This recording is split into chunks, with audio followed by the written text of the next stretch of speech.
ಅರೆ ಕಡಿಮೆ ಹಾಕು ಆದ್ರೆ ಅಸಲಿ ಹಾಕು. MDH ಕಾಶ್ಮೀರಿ ಕೆಂಪು ಮೆಣಸಿನ ಪೌಡರ್.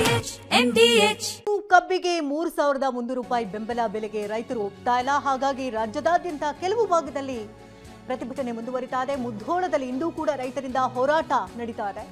ಬಾಗಲಕೋಟೆ ಜಿಲ್ಲೆಯ ಮುಧೋಳದಲ್ಲಿ ರೈತರಿಂದ ಬಿಗಿಪಟ್ಟನ್ನ ಹಿಡಿಯಲಾಗಿದೆ. 1 ಟನ್ ಕಬ್ಬಿಗೆ 3,500 ರೂಪಾಯಿ ಬೆಂಬಲ ಬೆಲೆಯನ್ನ ನಿಗದಿ ಮಾಡಿ ಬಾಕಿಯನ್ನ ಪಾವತಿಸುವುದಕ್ಕೆ ಆಗ್ರಹಿಸ್ತಾ ಇದ್ದಾರೆ. ಪ್ರತಿಭಟನೆ ಬೆನ್ನಲ್ಲೇ ಜಿಲ್ಲಾಧಿಕಾರಿ ಸಂಗಪ್ಪ ಮೀಟಿಂಗ್ ಕೂಡ ನಡೆಸ್ತಾ ಇದ್ದಾರೆ. ರೈತರು ಹಾಗೆ ಸಕ್ಕರೆ ಕಾರ್ಖಾನೆ ಮಾಲೀಕರ ಜೊತೆಗೂ ಕೂಡ ಸಭೆಯನ್ನು ನಡೆಸ್ತಾ ಇದ್ದು ರೈತರ ಬೇಡಿಕೆ ಬಗ್ಗೆ ಕಾರ್ಖಾನೆ ಮಾಲೀಕರ ಜೊತೆ ಚರ್ಚೆ ಆಗ್ತಾ ಇದೆ. ಇನ್ನು ಪ್ರತ್ಯಕ್ಷ ವರದಿಯನ್ನು ಕೊಟ್ಟಿದ್ದಾರೆ ಸ್ಥಳದಿಂದ ರವಿಮುಖಿ. ನೋಡೋಣ.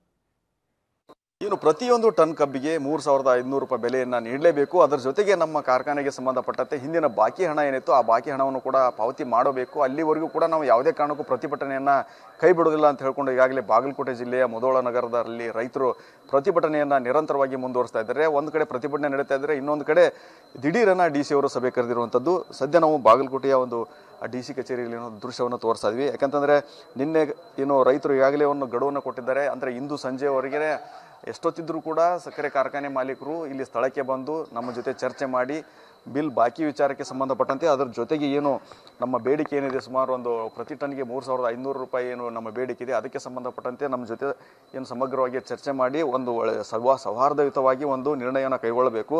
ಅಂದಾಗ ಮಾತ್ರ ನಾವು ಪ್ರತಿಭಟನೆಯನ್ನು ಹಿಂಪಡ್ತೀವಿ. ಇಲ್ಲದಿದ್ದರೆ ನಮ್ಮ ಪ್ರತಿಭಟನೆ ಯಾವ ಹಂತಕ್ಕೆ ಹೋದರೂ ಕೂಡ ಆಶ್ಚರ್ಯಪಡಬೇಕಾಗಿಲ್ಲ. ಪ್ರತಿಭಟನೆ ತುಂಬ ಉಗ್ರ ಸ್ವರೂಪವನ್ನು ಪಡೆದುಕೊಳ್ಳಲಿದೆ ಅನ್ನೋ ಒಂದು ಎಚ್ಚರಿಕೆಯನ್ನು ನೀಡಿದ್ರು. ಆ ಒಂದು ಎಚ್ಚರಿಕೆ ಬೆನ್ನಲ್ಲೇ ಆ ಪ್ರತಿಭಟನೆಯನ್ನು ಆದಷ್ಟು ಶಾಂತ ರೀತಿಯಿಂದ ಒಂದು ಮುಗಿಸುವ ವಿಚಾರಕ್ಕಾಗಿ ಮತ್ತು ಆದಷ್ಟು ಬೇಗ ಒಂದು ಪ್ರತಿಭಟನೆಗೆ ಒಂದು ಅಂತ್ಯವನ್ನು ಹಾಡಬೇಕು, ಸಂಧಾನವನ್ನು ಮಾಡಿ ಅವರ ಸಮಸ್ಯೆಯನ್ನು ಬಗೆಹರಿಸಬೇಕು ಅನ್ನೋ ಒಂದು ನಿಟ್ಟಿನಲ್ಲಿ ಈಗಾಗಲೇ ಏನು ಬಾಗಲಕೋಟೆ DC ಸಂಗಪ್ಪ ಅವರು ಸಕ್ಕರೆ ಕಾರ್ಖಾನೆಗಳ ಮಾಲೀಕರ ಸಭೆಯನ್ನು ಕರೆದಿದ್ದಾರೆ.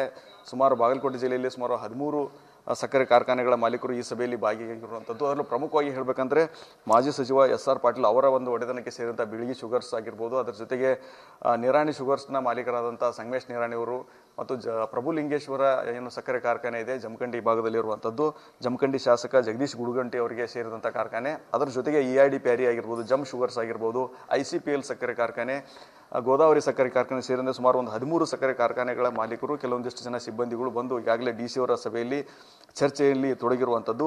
ಸದ್ಯದ ಮಟ್ಟಿಗೆ ಹೇಳಿದ್ರೆ ಒಂದು ಕಡೆ ಮುಧೋಳ ನಗರದಲ್ಲಿ ಪ್ರತಿಭಟನೆ ಜೋರಾಗಿ ಸಾಗ್ತಾ ಇರುವಂಥದ್ದು. ಸಂಜೆ ಹೊತ್ತಿಗೆ ಸಹಸ್ರಾರು ಸಂಖ್ಯೆಯಲ್ಲಿ ಸೇರಿಕೊಂಡು ರೈತರು ಪ್ರತಿಭಟನೆ ನಡೆಸ್ತಾ ಇದ್ದಾರೆ. ಒಟ್ಟಿನಲ್ಲಿ ಸಭೆ ಏನು ನಡೀತಾ ಇದೆ, ಸಭೆಯಲ್ಲಿ ನಡೀತಿರುವ ಚರ್ಚೆ ಸಾಕಷ್ಟು ಕುತೂಹಲ ಮೂಡಿಸಿರುವಂಥದ್ದು. ನಂತರದ ಸಂದರ್ಭದಲ್ಲಿ ಏನು DC ಅವರಾಗಿರ್ಬೋದು ಮತ್ತು ಸಕ್ಕರೆ ಕಾರ್ಖಾನೆ ಮಾಲೀಕರು ಕೂಡ ಇದರ ಬಗ್ಗೆ ಮಾಹಿತಿಯನ್ನು ನೀಡಿದರೆ ಮಾಹಿತಿಯ ಒಂದು ವಿಚಾರಕ್ಕೆ ಸಂಬಂಧಪಟ್ಟಂತೆ ರೈತರ ಬೇಡಿಕೆಗೆ ಅವರು ಸ್ಪಂದಿಸ್ತಾರಾ ಇಲ್ವಾ ಅನ್ನೋದನ್ನ ಕಾದು ನೋಡಬೇಕಾಗಿದೆ. ಕ್ಯಾಮರಾಮ್ಯಾನ್ ಬಾಬು ಜೊತೆ ರವಿಮುಖಿ, TV9 ಬಾಗಲಕೋಟೆ. ಇದು ನನ್ನ ಏರಿಯಾ, ಇಲ್ಲಿ ನಂದೇ ಫುಲ್ ಹವಾ. ಹಾಳಹಗಲೆ ಗ್ರಾಮಕ್ಕೆ ನುಗ್ಗಿ ಭೀಮಾ ದಾಂಧಲಿಗೆಯನ್ನು ನಡೆಸಿದ್ದಾನೆ. ಹಾಸನದಲ್ಲಿ ಭೀಮಾ ತುಂಬಾನೇ ಫೇಮಸ್. ಗ್ರಾಮದಲ್ಲಿ ಕಂಡ ಕಡೆ ನುಗ್ಗಿ ಕಾಡಾನೆ ಭೀಮಾ ಅಟ್ಟಹಾಸವನ್ನು ಮೆರಿತಾ ಇದ್ದಾನೆ. ಭೀಮನ ಉಪಟಳಕ್ಕೆ ಬೆಚ್ಚಿ ಬಿದ್ದಿದ್ದಾರೆ ಗ್ರಾಮಸ್ಥರು. ಹಾಸನ ಜಿಲ್ಲೆಯ ಜನ ಜಗಬೋರನಹಳ್ಳಿ ಗ್ರಾಮದಲ್ಲಿ ಒಂಟಿ ಸಲಗ ಭೀಮಾ ತನ್ನ ಉಪಟಳವನ್ನ ತೋರಿಸ್ತಾ ಇದ್ದಾನೆ.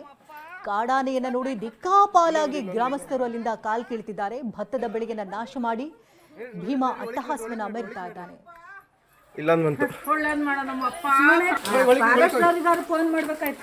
ಜೀಪ್ ಇಲ್ಲೇ ಇದಮ್ಮ, ಹಿಂದೇನಿದೆ,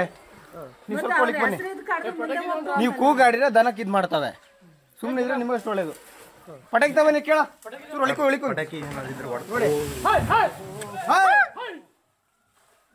ಡ್ರಮ್ ಏನ್ ಮಾಡಿತ್ತು, ಪಟಾಕಿ ತಗೊಂಡ್ರ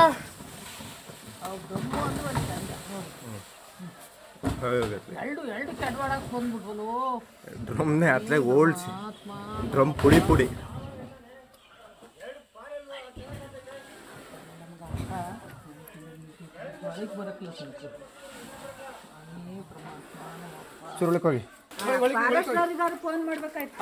ಜೀಪ್ ಇಲ್ಲೇ ಇದಮ್ಮ, ಹಿಂದೇನಿದೆ, ನೀವು ಕೂಗಾಡಿದ್ರೆ ದನಕ್ಕೆ ಇದು ಮಾಡ್ತವೆ. ಸುಮ್ಮನೆ ಇದ್ರೆ ನಿಮಗೆ ಅಷ್ಟು ಒಳ್ಳೇದು. ಪಟಾಕಿ ತವನೇ ಕೇಳ,